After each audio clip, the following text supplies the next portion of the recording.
السلام علیکم ورحمۃ اللہ وبرکاتہ۔ محترم سامعین کرام، اللہ تعالیٰ بھی اور اس کے پیارے حبیب صلی اللہ علیہ وسلم بھی دونوں بھی سخی ہے اور سخاوت کو پسند کرتے ہیں۔ لہٰذا جو مومن بندہ جس قدر سخی ہوگا اور نیک کاموں میں جس قدر بڑے دل سے خرچ کرے گا، وہ اتنا ہی اللہ اور اس کے رسول کا محبوب بن جائے گا۔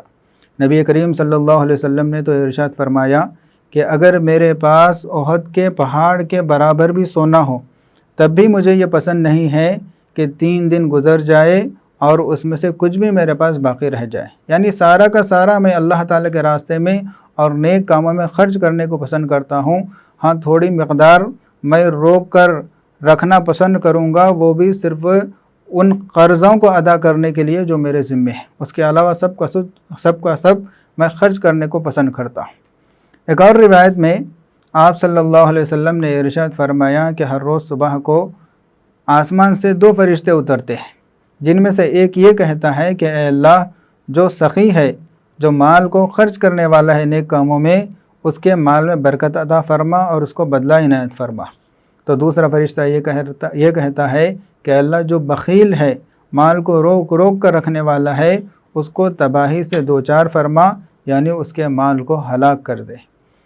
تو جو خرچ کرتا ہے اللہ تعالیٰ اس کو عنایت فرماتے ہیں۔ آج ہم میں بڑی خرابی یہ ہے کہ ہم یہ ارادہ کرتے ہیں کہ اللہ تعالیٰ مجھے اور مال دے گا تو میں صدقہ خیرات کروں گا، نیک کاموں میں خرچ کروں گا۔ ایسا نہیں، بلکہ اللہ تعالیٰ نے جتنا دیا ہے اتنے ہی میں سے اگرچہ تھوڑی مشکل ہوتی ہو، قربانی کے ساتھ خرچ کریں گے، اللہ تعالیٰ کے ذات عالی پر توکل کرتے ہوئے، تو اللہ تعالیٰ برکت دیں گے۔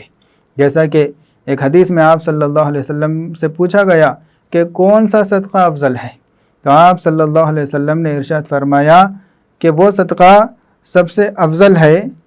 جب کہ تو تندرست ہے، صحت مند ہے، مال کی محبت تیرے دل کے اندر ہے، مال کی ضرورت بھی تجھے ہے، تو ان حالات میں جب صدقہ کرے گا تو انسان کو زیادہ ثواب ملے گا۔ ہاں، انسان جب لاچار ہو جاتا ہے، مجبور ہو جاتا ہے، یعنی نزا کی کیفیت میں پہنچ جاتا ہے اور بالکل مرنے کے قریب ہے، اس وقت کہتا ہے کہ بھائی فلاں اتنے کو دو، فلاں اتنے کو دو، تو اللہ کے نبی صلی اللہ علیہ وسلم فرماتے ہیں کہ اس میں زیادہ ثواب نہیں ملے گا، کیونکہ وہ تو فلاں کا ہو چکا ہے، یعنی اب وہ مال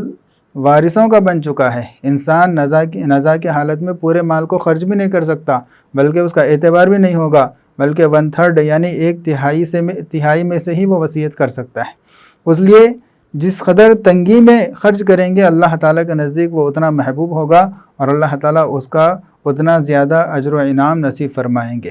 اور ایک حدیث میں آپ صلی اللہ علیہ وسلم نے ارشاد فرمایا کہ جو سخی آدمی ہے وہ اللہ سے بھی قریب ہے، جنت سے بھی قریب ہے اور لوگوں سے بھی قریب ہے، اور جو بخیل ہوتا ہے وہ اللہ سے دور اور جنت سے دور، لوگوں سے دور، لوگ بھی اسے پسند نہیں کرتے، اور وہ جہنم سے قریب ہوتا ہے۔ اور آخر میں آپ نے ارشاد فرمایا کہ جاہل سخی اللہ تعالیٰ کے نزدیک عابد بخیل سے زیادہ پسندیدہ ہے۔ اللہ تعالیٰ سے دعا ہے کہ اللہ تعالیٰ ہمیں سخاوت کی صفت سے مالا مال فرمائے۔ السلام علیکم ورحمۃ اللہ۔